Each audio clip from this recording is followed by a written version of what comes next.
শুনছেন গো? আরে দাদু হচ্ছে হোমিওপ্যাথি মাল, আর আমি হচ্ছে অ্যালোপ্যাথি।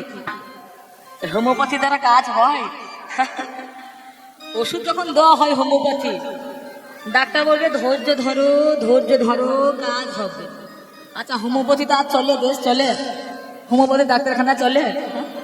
তুমি হয়তো হোমিওপ্যাথির মাল, কাজ হতেও পারে নাও পারে। আর আমি হচ্ছে অ্যালোপ্যাথিকের মাল, নিতে বলছি। সঙ্গে সঙ্গে গ্যাস হয়ে যাক, র্যান্টাক জিঙ্কেল যদি কাজ না করে, 5 টাকাওয়ালা কি নাম দেবে ট্যাবলেটটা, ওমেস নাকি, একটা মেরে নাও, গ্যাস ভালো হয়ে যায়। পেটে যদি ভুট ভাট করে, 10 টাকা দাম একটা ইনো 1 গ্লাস জলে দিয়ে দাও, আর সঙ্গে সঙ্গে তোমার দ্বারা কাজ কি হবে? তুমি হচ্ছে দুধ আর আমি হচ্ছে মদ। আচ্ছা, দুধের বল বেশি নাকি মদের বল বেশি, কোনটা? আপনি দুধ খান, 5 দিন দুধ খান লাগোয়া, দেখবেন গ্যাস, অম্বল, বদ হজম হবেই হবে, হবেই গ্যারেন্টি। আর আমার মাল 1 পাত্র মেরে নাও, 1 পাত্র, বেশি নয়, 1 পাত্র মেরে নাও, একটু কড়া থাকে, আমরা সঙ্গে সঙ্গে কাজ হয়ে যায়।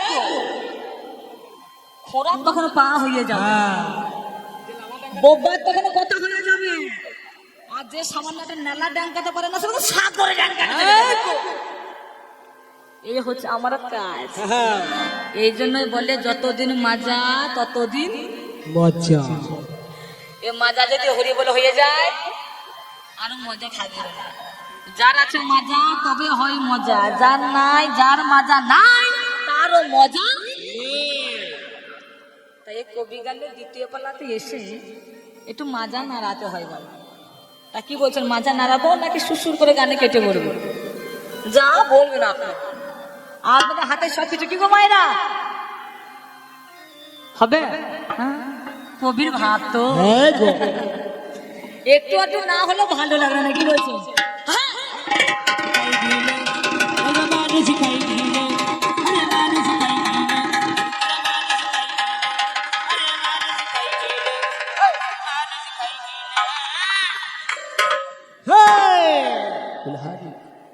কান তো শুনছেন গো? প্রথমে ভাবখানা দেখুন।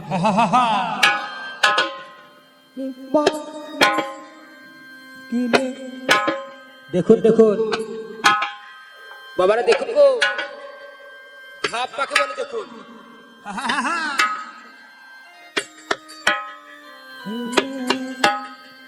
ঠিক বলেছেন, বল বিয়ারিং ঠিক করা আছে দেখুন।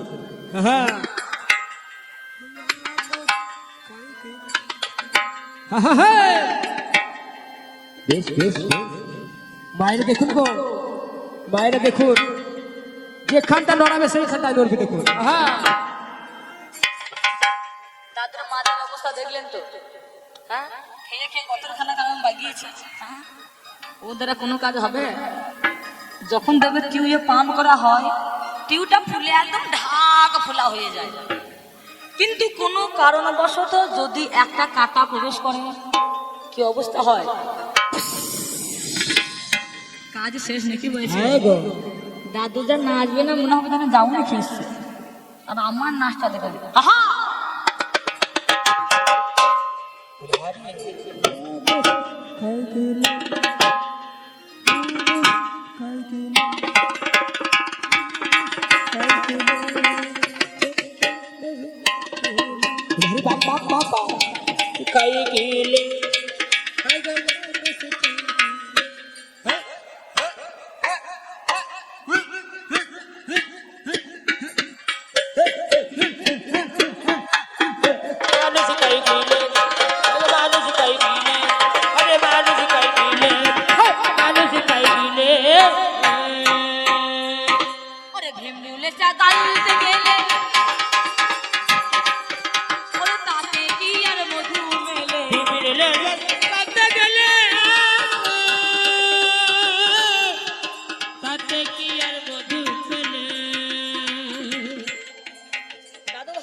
মৌচাকে গিয়ে যদি ঢেলা না মারো, মৌচাকে গিয়ে যদি সন্ধান না করো, ভীমরুলের চাকে গিয়ে তোমার হবে কি? কামড় খেয়ে খুলে যাবে। আমার এমন যুগ, আমি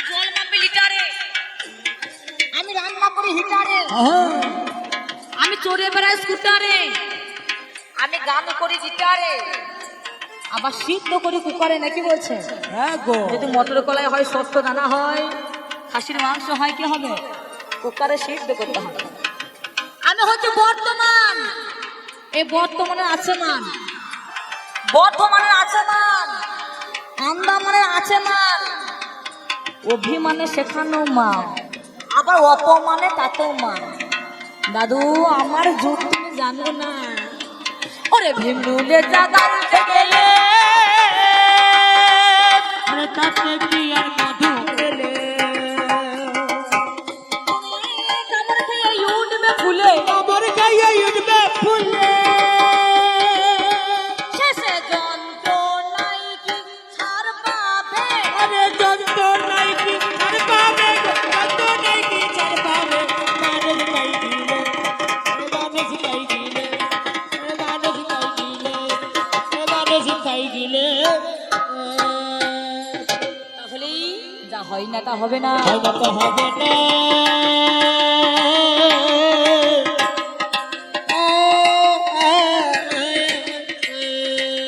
দাদু হয় না তা হবে না।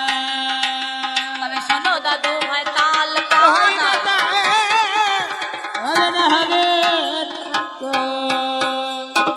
তাই বলিতে বলিতে কথা বলিতে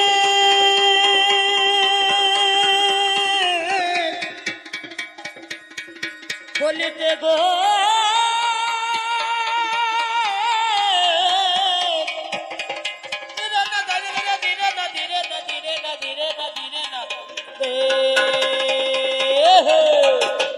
এবারে বলিতে বলিতে কথা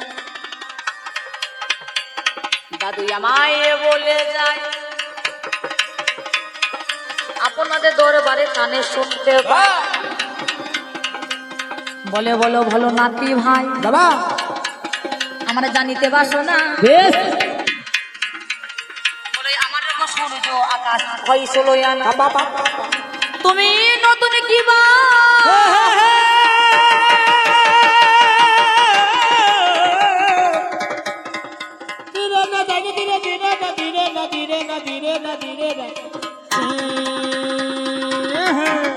তুমি নতুন কি বা দেখো তৈরি করেছ, তুমি আমার কাছে একটু বলে যাবে ভাগবত নতুন কি করেছে। তা ও না হয় ওর যুগে সৃষ্টি হয়েছে, আকাশ হয়েছে, বাতাস হয়েছে, চন্দ্র হয়েছে, সূর্য হয়েছে, হ্যাঁ এটা কিন্তু প্রয়োজন জগতে একটা, দ্বিতীয় কিন্তু আমার প্রয়োজন নেই, তাই করি না। সেই জন্য তোমাকে বলেছিলাম যে যত যত যা কিছু তৈরি হয়েছে আমি করেছি, তাহলে এগুলোকে বাদ দিয়ে তুমি নতুন কি করেছো? মানে এমন কিছু করেছি যেখানে মাটি নেই, যেখানে মাটি নেই, যেখানে চন্দ্র নেই, যেখানে সূর্য নেই, মানে সূর্যের তাপও লাগবে না, চন্দ্র আলোও লাগবে না, আর মাটি তো লাগবে না গো। আমি তাকে বাদ দিয়ে আমি করেছি যতন শোনো কানে। ও মাইরা, তোমরা লক্ষ্মীর ভান্ডার পাও? হ্যাঁ? তোমরা পাও তো? কত করে টাকা দেয়? 1200 টাকা।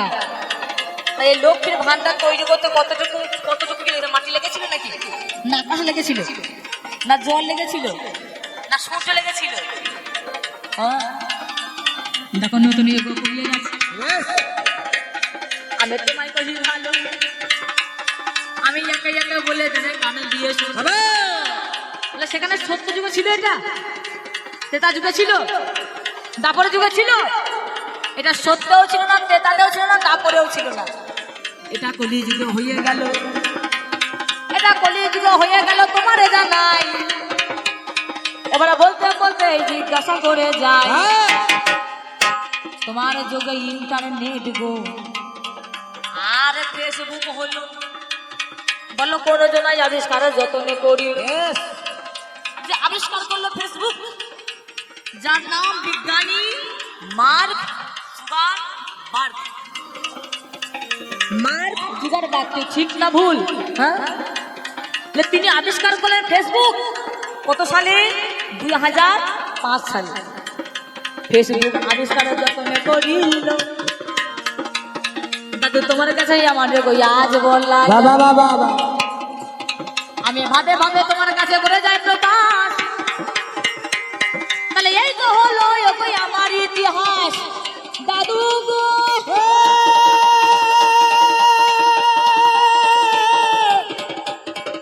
ওগো দাদু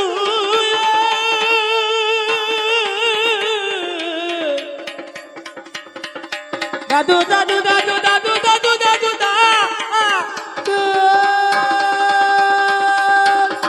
তাই জন্ম ভিক্টরবার্গ যে বিজ্ঞানী ভিক্টরবার্গ 1983 খ্রিস্টাব্দে ইন্টারনেটের আবিষ্কার যতনে যে করি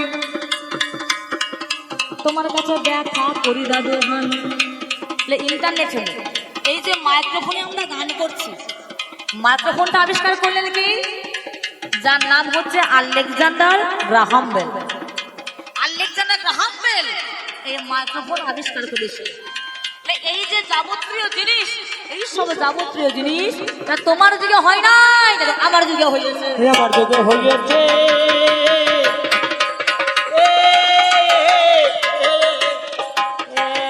আমি বলে জানাই গো কথা তবে আমার যুগে হয়েছে হয়েছে গো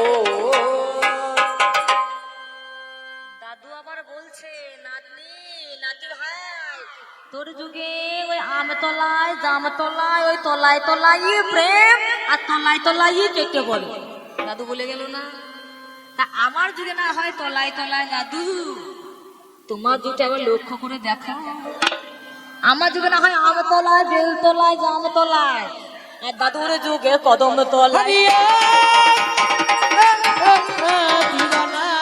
আছে। ঠিক না ভুল বলুন কদম তলায় হয় নাই বাবারে কি প্রেম রাধা আর কৃষ্ণ তাকে বলছে লীলা আর এখন যুগে হয়েছে প্রেম আর তখন ছিল লীলা কৃষ্ণ লীলা বাবারে বাবারে আমার যুগে আমতলা জামতলা তোমার যুগে হতো কদম তলায় আরে মামির সঙ্গে ভাগ্নের প্রেম এ মানা যায় মামির সঙ্গে ভাগ্নের প্রেম মামাকে ভালো লাগে না ভাগ্নেকে ভালো লাগে না কি বলছে সাদের ভাগ্নে রে ওরে তুই ভালো তোর মামা ভালো না তুই ভালো তোর মামা ভালো সাদের ভাগ্নে রে তুই ভালো তোর মামা ভালো সাদের ভাগ্নে রে তুই ভালো তোর মামা ভালো না ও সাদের ভাগ্নে রে তুই ভালো তোর মামা ভালো না সাদের ভাগ্নে রে তুই ভালো তোর মামা ভালো না আমার যুগে হচ্ছে গৌর প্রেম আমার যুগে হচ্ছে গৌর প্রেম সে গৌর হয়েছে তিনি হাড়ি মুচি ডুম দখল চন্ডাল এই জাতি ভেদকে উচ্ছেদ করে দিয়ে সবার মধ্যে প্রেম মিলিয়ে দিয়েছেন গৌর প্রেম আর ওর যুগে কৃষ্ণ প্রেম সাদের ভাগ্নে রে তুই ভালো তোর মামা ভালো না সাদের ভাগ্নে রে তুই ভালো তোর মামা ভালো না সাদের ভাগ্নে রে তুই ভালো তোর মামা ভালো না সাদের ভাগ্নে রে তুই ভালো তোর মামা ভালো না সাদের ভাগ্নে রে তুই ভালো তোর মামা ভালো না ওরে ভাগ্নে গেল গাইতে হতে ওরে ভাগ্নে গেল গাইতে হতে ও মামি বাছুর ধরতে যায় আমি বাছুর ধরতে যাই কেমন লীলা দেখো ভাগ্নে মানে কৃষ্ণ কৃষ্ণ গিয়েছে গায়ে দোহাতে আর রাধা রানী গিয়েছে বাছুর ধরতে ওরে ভাগ্নে গেল গায়ে দোহাতে মামি বাছুর ধরতে যায় ওরে গায়ের বাটে দুধ না পেয়ে এবার গায়ের কাছে দুধ না পেয়ে ওরে গায়ের বাটে দুধ না পেয়ে মামি ভাগ্নে তাইরে নাইরে সাদের ভাগ্নে রে তুই ভালো তোর হরিবল হরিবল হরিবল সাদের ভাগ্নে রে তুই ভালো তোর মামা ভালো না সাদের ভাগ্নে রে তুই ভালো তোর মামা ভালো না সাদের ভাগ্নে রে তুই ভালো তোর মামা ভালো না সাদের ভাগ্নে রে তুই ভালো তোর মামা ভালো না সাদের ভাগ্নে রে তুই ভালো তোর মামা ভালো না এই তো প্রেম এই তো তোমাদের প্রেম আর আমাদেরও কেমন ভরা হলো জ্ঞানী দল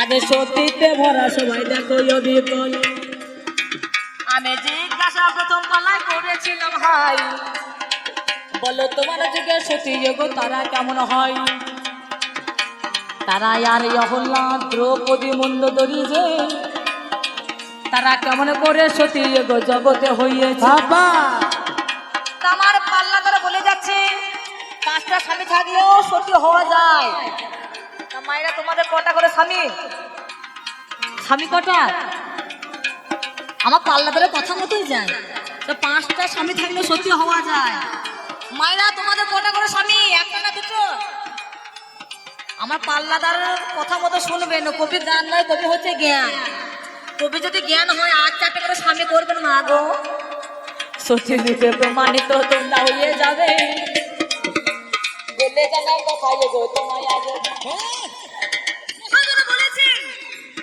এক প্রতি ভজন করে তাকে বলা হয় সতী দ্বিতীয় প্রতি গ্রহণ করলে তাকে বলা হয় দ্বিচারিণী তৃতীয় প্রতি গ্রহণ করলে তাকে বলা হয় সৈরন্ধী চতুর্থ প্রতি গ্রহণ করলে তাকে বলা হয় কুলোটা আর পঞ্চম প্রতি গ্রহণ করলে তাকে বলা হয় বেশ্যা আমি তোমার কাছে যাই আজ যেই জনা হলো দেখো কুন্তি রানী বাবা কুন্তি কুন্তি করলো কি কুন্তি 5 জনের সঙ্গে রমণ করেছিলেন পাণ্ডু হচ্ছেন তার স্বামী রমণ করেছেন ধর্মের সঙ্গে ইন্দ্রের সঙ্গে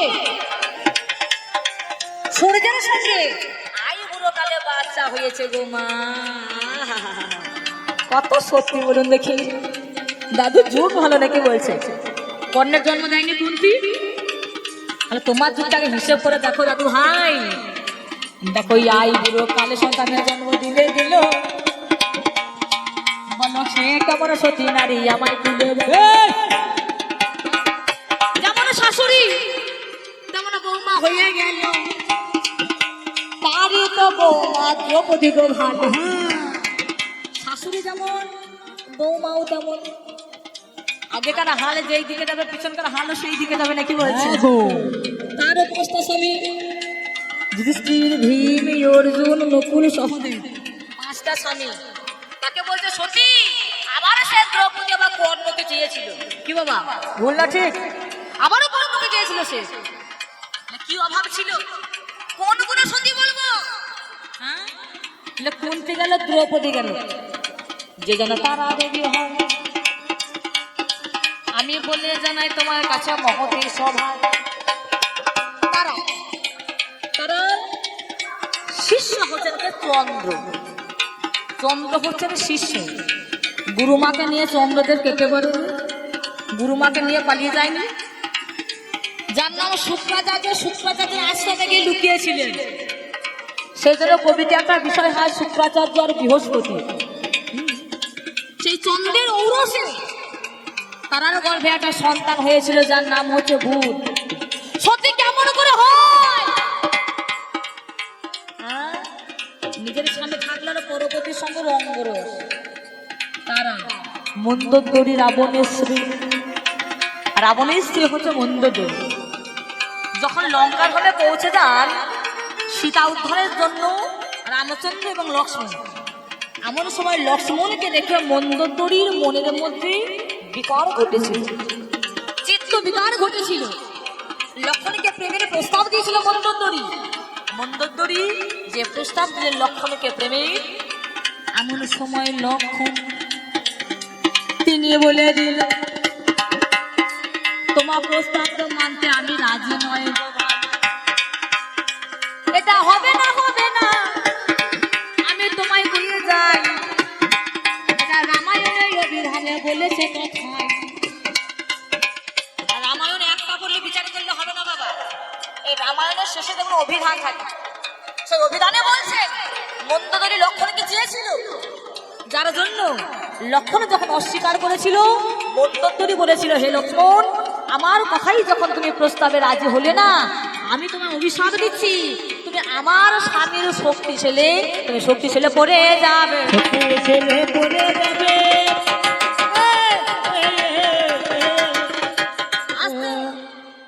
সেই জন্য লক্ষ্মণের শক্তিশালী হয় নাই এই লক্ষণের শক্তিশালী হওয়ার মূলে হচ্ছে মন্দ তিনি অভিশাপ দিয়েছে দিয়েছে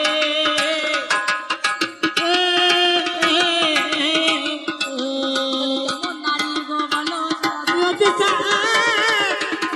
দিয়েছে গো গৌতম মুনির স্ত্রী হচ্ছে অহল্যা দেবী।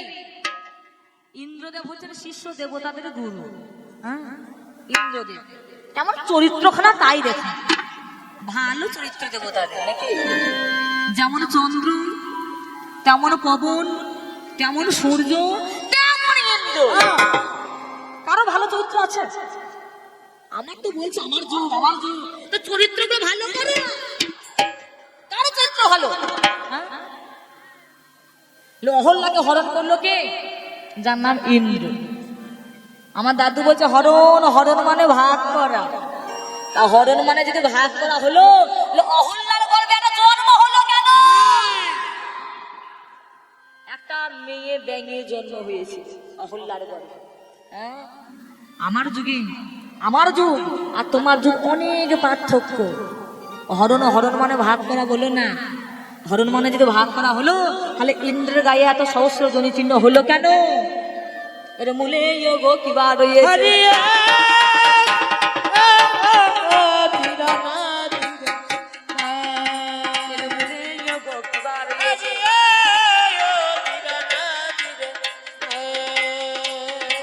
আমি ব্যক্ত করি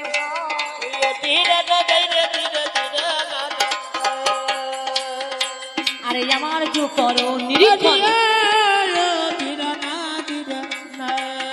মোদের অভাব কিছু নাই। আমাদের চিকিৎসা, আমাদের ঘর বাড়ি, আমাদের বাসস্থান, আমাদের জমি জায়গা, আমাদের যুগে আর অভাব নেই বাবা। এটা এত সুন্দর দামি দামি শাড়ি দাদু যুগে ছিল নাকি? কি ছিল? ফেরানি, সামান্য 3.5 হাতের ফেরানি, বেশি নয়, সামান্য 3.5 হাতের ফেরানি। হ্যাঁ, তা আগেকার দিনে যখন বিয়ে হতো, শাশুড়ি মা বৌমাদেরকে শিখিয়ে দিত, বৌমা ঘরের মধ্যে যখন ভাসুর শ্বশুর আসবে মাথায় যেন ঘোমটা নেই, খুব শিক্ষা দেবে। হ্যাঁ, এবার সকালবেলায় কাজে চলে যেত ভাসুর শ্বশুর, দুপুরে হয়তো আর বাড়ি ফিরতো।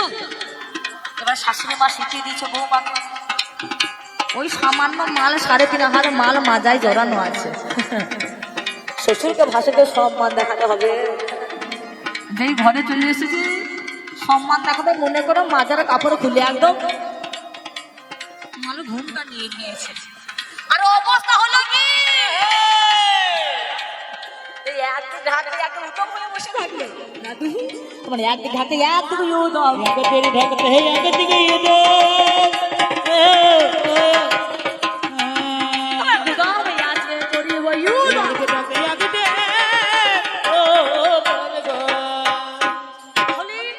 নির্ণয় করতে হবে আগেকার দিনে বাচ্চা হতো কেমন করে। মতো প্রদীপ দাও কাজ করে, ছেলে হবে টুপ করে। সেজু আছে। আর এখন এখন সামান্য যদি পেটে ব্যথা হয়, নরমাল যদি ডেলিভারি না হয়, তার বাইপাস রয়েছে, বাইপাস রয়েছে।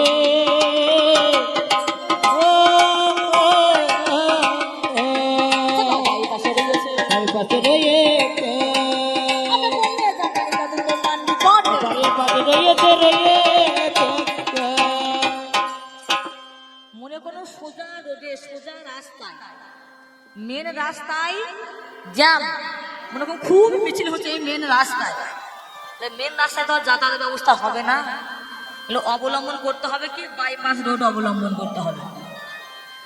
মাল যদি ডেলিভারি যদি সোজাসুজি না হয়, আমার তো এমন বিজ্ঞানীরা তৈরি করেছে বাইপাসও হয়েছে।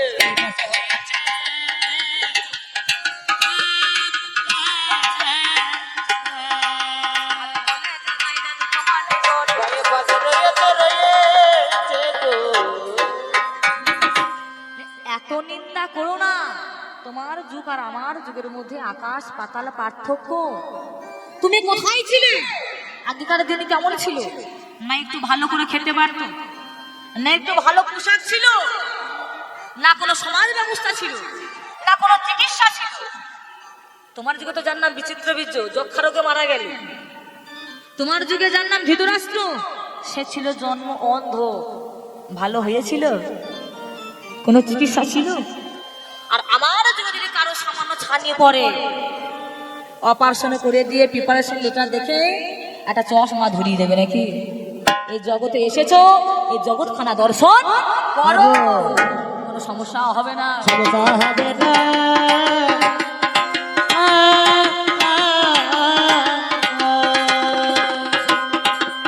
দাদু আগে ভাবতে হবে। কথাই বলে ঝাড় গুনে কঞ্চি, যেমন হবে ঝাড় তেমন হবে কঞ্চি। ঝাড় হচ্ছে তুমি আর কঞ্চি হচ্ছে আমি। তুমি যেমন যেমন পথ অনুসরণ করবে, আমিও তেমন তেমন পথ। তোমার যেমন হচ্ছে আমারও তেমন হবে। তাই তো বলি দাদু কথা। ওগো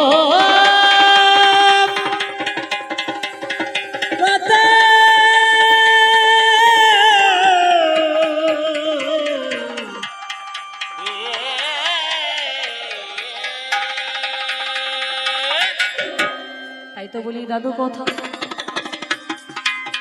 আমার যুগেতে যত স্বয়ং সৃষ্ট হলো হরি নাম গো মনে গে মতো। হরি নাম ভদ নাম যত নাম করো সাথ, এই নামে হবে মুক্তি গো বলিস জানাই সমাচার। এই যুগে রইল নিতাই, এই যুগে রইল গৌর হরি। স্বয়ং তিনি এই জায়গায় দাঁড়িয়ে বললেন নিতাই। নিতাই হচ্ছে আশ্রয় তত্ত্ব, মূল সংকর্ষণ। নিতাই কৃপা হলে হয় গৌর দর্শন। আমরা ভজবো একমাত্র নিতাইকে। ভজ নিতাই, ভজ নিতাই, ভজ নিতাই। নিতাই ভজ, নিতাই ভজ, বাবা বাবা ভজ নিতাই। মা হ্যাঁ গো তোমার এমন মলিন দশা কেন? তুমি ভজ নিতাই আগে বুঝতে হবে। তুমি ভজ নিতাই, আগে নিতাই ভজিতে হবে। বেশ তবেই গৌর সাক্ষাৎ তাহার দর্শন হয়ে যাবে।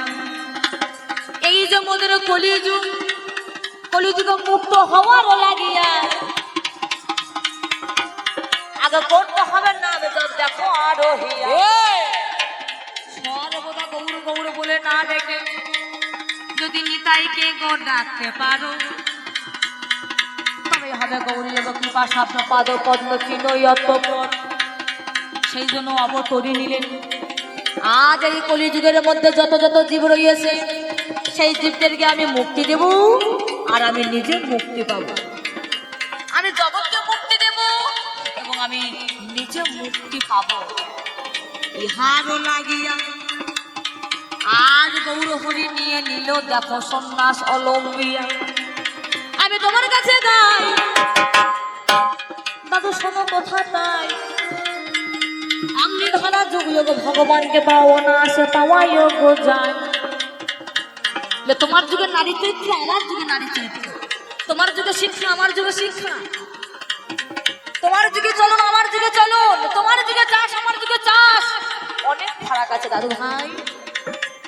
তোমার যুগে ছিল মা, যার নাম কৈকেয়ী। তোমার যুগে ছিল মা গঙ্গা, তাদেরকে বলা হয় মা না ডাকিনি। যার নাম গঙ্গা, তারা 6-6টা 7-7টা সন্তানকে জলের মধ্যে ভাসিয়ে দিয়েছে। তোমরা পারবে নিজের সন্তানকে জলে ভাসিয়ে দিতে? তোমার যুগে মা গঙ্গা সেটা করেছে। তেরা যুগের মধ্যে যার নাম কৈকেয়ী দেবী, রামচন্দ্র বনবাসে চলে যাচ্ছে। কৌশল্যা মাতা একটা গ্লাস ধরেছে, দুধের গ্লাস ধরে। না জানি বনের মধ্যে গিয়ে কি আহার করবি না করবি জানি না বাবা, সামান্য এই যে দুধের গ্লাস, এই দুধখানে তুই পান করে যা বাবা। এই কথা তোমাকে তারা বলে দিল। আর কে জানে না তার কথা শুনে শুধু বলো। দেখো কৈকেয়ীকে তিনি ফেলাইয়া দিল, বলে এমন ভাবে চলে যাবে রামচন্দ্র বনবাসে ভালো। এই তো তোমাদের মা, আর আমার যুগের মা, যাহার নাম মা শারদা। তাই না বাবা? নিজের গর্ভে সন্তানের জন্ম দেয় নাই, তথাপিও তাকে বলছে মা শারদা কথাই। তা নিজেরই একটা গর্ভের সন্তান নেই, তথাপিও জগতের বুকে একটা মা তাকে বলছে মা, মায়ের স্বামীও তাকে বলছে মা, মায়ের সন্তান তাকেও বলছেন মা। এটাই হচ্ছে মা চরিত্র, এটাই হচ্ছে শিক্ষা। মা সারদা, এই হচ্ছে নারী চরিত্র। আর তোমার যুগের এই মা, আমার যুগের সন্তান দেখো ঈশ্বরচন্দ্র বিদ্যাসাগর, আমার যুগের সন্তান রবীন্দ্রনাথ ঠাকুর, আমার যুগের সন্তান স্বামী বিবেকানন্দ। তিনি ব্রহ্মচর্য পালন করেছেন। আজ এই জগৎ মাঝারে আজ বিয়ে গো না করে গো স্বামী হলো আমন ধারা পুরুষ চরিত্র তোমার কাছে আরে শুনি চলো প্রাণের দাদু মহদিশয়। এত বড় ব্রহ্মচর্য পালনকারী পুরুষ বিয়ে না করো, নাম হলো স্বামী, নাম হলো স্বামী, স্বামী বিবেকানন্দ। আরে আমার যুগের সন্তান এরা বলি করবো কেমন মা হয়ে কেমন শিক্ষা দিয়েছিল। ঈশ্বরচন্দ্র বিদ্যাসাগরের মা যেজন, ঈশ্বরচন্দ্র যখন বিদেশে থাকতেন তিনি তার শীতের জন্য তার মাকে একটা শীতের বস্ত্র চাদর এনে দিয়েছে। মায়ের কেমন শিক্ষা দেখুন, আমার যুগের কেমন মা। তা তার মা যখন গ্রহণ করলেন ঈশ্বরকে বলছে বাবারে একটা মাত্র শীতের বস্ত্র এনে দিয়েছিস কার জন্য? বলো মা তোমার জন্য। বাবারে আমার জন্য, তোর নিজের মায়ের জন্য, গর্ভদায়ী মায়ের জন্য, যাতে তার শীত নিয়ন্ত্রণ হয় তার জন্য একটা শীত বস্ত্র এনে দিয়েছে। কিন্তু এই যে তোর জগতের মাতা, তারাও তো শীত উপভোগ করবে। তুই যদি তাদের জন্য এনে দিতে পারিস শীত বস্ত্র ধারণ করিব, আমি তোর জানাই আমার কথা কান দিয়ে শোনো সবুজ বলে হারিবা পরক্ষণে চৈতন্য জাগরিত হলো। দেখো এমন ধারা শিখায় গো জননী যে ঈশ্বরচন্দ্র যতটুকু পারল সমাজের জন্য, যত যত মায়ের দল ছিল সবাইকে একটা করে শীতের বস্ত্র এনে দিল। কেমন শিক্ষা হয়ে যায়। দেখো এই শিক্ষা তো তোমার যুগে কবু ছিল নাই, এই শিক্ষা আমার যুগে, তোমার যুগে জাতিভেদ ছিল, দ্রোণাচার্য ছিল যে গুরুদেব, এবার সবাইকে শিক্ষা দিত না। যারা নিচু কুলে তাদেরকে শিক্ষা দিত না, যারা বড় কুলে ভালো তাদেরকে শিক্ষা দিত। আমাদের জাতি নেই, ভেদ নেই, এই হচ্ছে মায়ের শিক্ষা। আমার যুগের সন্তান কেমন হয়ে গেল, আর মায়ের বাক্য শিরোভাগ কত করি, মাতৃবাক্য বলবান বাকি সব বাধ্য গান ভেবে নিল জানি। আর তোমার যুগে ছিল দেখো পরশুরাম, পরশুরাম যে জননী 10 মাস 10 দিন গর্ভ ধারণ করে সন্তানকে জন্ম দিল, সেই সন্তানের কর্তব্য কি? তাকে দেখাশোনা করা। কিন্তু পরশুরাম করলো কি? নিজের মাতা রেণুকা দেবীর মস্তক খানা কেটে দিল।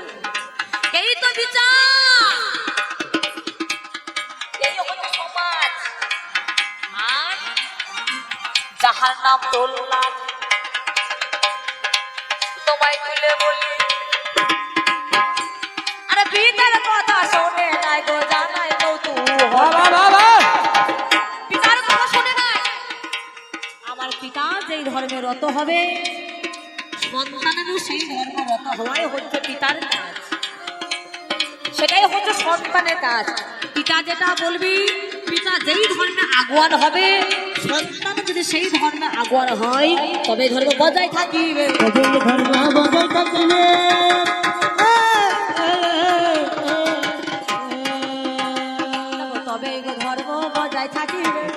ধর্ম বজায় থাকিবে কেমন এতে ধর্ম থাকিবে ভক্ত কেমন ধর্ম বজায় থাকিবে গো। তাহলে সেদিনে কে প্রহ্লাদ নিজের পিতার আদেশ শ্রবণ করে নাই? পিতা হচ্ছেন অসুর। পিতার ধর্মে ধর্মিত হওয়ার নামই হচ্ছে পুত্র। সেদিনকে পুত্র হয়ে পিতার মান দেয় না। এ কেমন ধর্ম? আমার যুগকে নির্ণয় করো। আমার যুগ দেখো, প্রত্যেকটা জায়গায় আমরা উন্নতি করেছি। তুমি আকাশ পথে যাও, সেখানেও আমরা উন্নত করেছি। তুমি বলো না আমার যুগে নারীতে ঢেকি ছিল, ঢেকি দেখে এরোপ্লেনে করেছে। হ্যাঁ, আমার যুগে শর্ট টাইমে যাওয়ার জন্য, ছোট টাইমে যাওয়ার জন্য, হ্যাঁ এখানে শেষ নেই। এই তো যুগের হচ্ছে ভাবধারা। তোমার যুগ আমার যুগের সঙ্গে কোনো পার্থক্য করো না। প্রত্যেকটা জায়গার মধ্যে আমরা উন্নতি ঘটিয়ে, স্বাবলম্বী ঘটিয়ে যখন চলে যাচ্ছে ওই শীতের সময়, না জানি কত ঠান্ডা। আর বেশি বলবো না, কথা বলবো এতটুকু বলে দিয়ে আমার দ্বিতীয় পালা না জানি কবিতা না। হ্যাঁ, দাদু তো এবার আসবে। এই দাদু তো হাজির হয়ে গেছে এবার আস্তে আস্তে। এই দেখো কেন কোচার নাড়াতে নাড়াতে চলে আসে। দেখো এমানে ছিল আরো পোশাক খানা। দেখো আমাদের সেই মাল তো নেই, সেই মাল হয়েছে এখন আমাদের। সব যুগের মধ্যে উন্নতি ঘটানোর মূলে হচ্ছে এই কলি যুগ। এতটুকু বলে দিই আমার দ্বিতীয় পালা আমি এখানে রাখিলাম।